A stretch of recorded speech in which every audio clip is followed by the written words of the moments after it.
Rahasia para ruh pulang di malam Jumat. Banyak pertanyaan, apakah orang yang sudah meninggal itu setiap malam Jumat akan kembali pulang? Jawabannya, bisa iya, bisa tidak.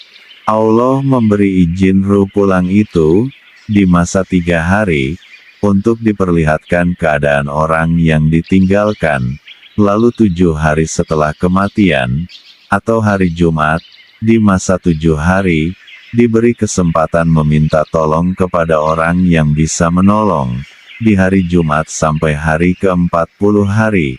Setelah itu di sana itu tergantung keadaan, jika orangnya di surga Firdaus, maka mendapat izin pulang ke rumah setiap malam Jumat. Kalau masih di surga di bawah Firdaus maka tidak dapat izin. Tapi semua ruh itu di malam Jumat, mendapat izin di pintu gerbang akhirat. Jika ada yang mendoakan ke mereka dan sampai, maka doa itu akan datang ke mereka, seperti cahaya bintang jatuh.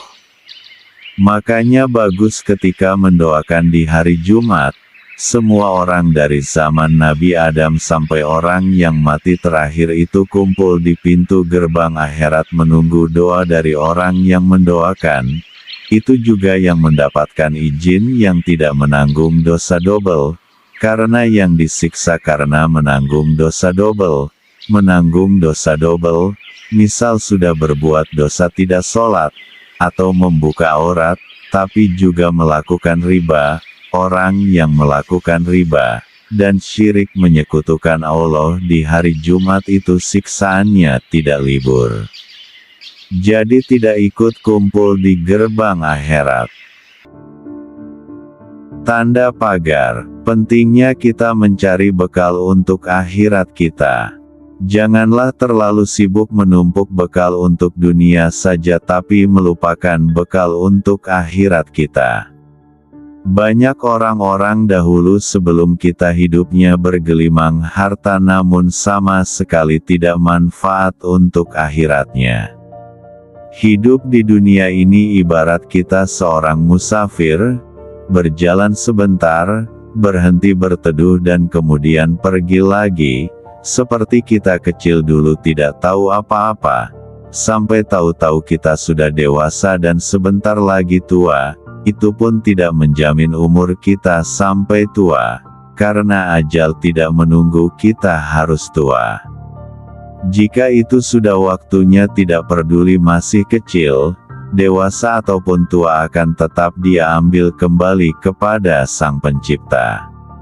Allah menegaskan dalam firman-Nya, dan sesungguhnya akhir itu lebih baik bagimu daripada permulaan. Ad-Duha 4. Sesungguhnya negeri akhirat itu lebih baik bagimu daripada negeri ini, dunia.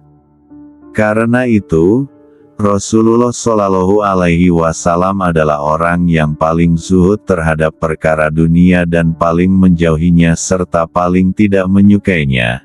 Sebagaimana yang telah dimaklumi dari perjalanan hidup beliau Nabi Muhammad Shallallahu Alaihi Wasallam, ketika Nabi disuruh memilih di usia senjanya antara hidup kekal di dunia sampai akhir usia dunia kemudian ke surga dan antara kembali ke sisi Allah Subhanahu wa Ta'ala.